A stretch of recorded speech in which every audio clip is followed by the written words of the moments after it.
Hi everyone, and welcome back to my channel. Today I'm going to share a video of my daughter Maddie's birthday party. This was such a fun party to put together for her. All the desserts that you see here, I did make them from scratch except the cake and cupcakes. For the decorations, I did get all the balloons from Party City.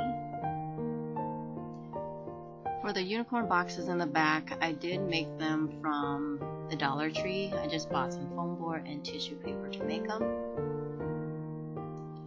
I ordered the cupcake toppers, liners, and the popcorn boxes from Amazon. If you're interested, I can link it down below in the description box.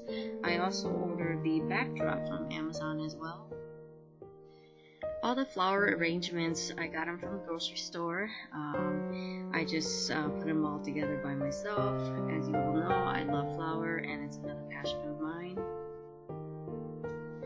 Thank you so much for watching. If you like this video, please give me a thumbs up, share, and subscribe to my channel. Thank you.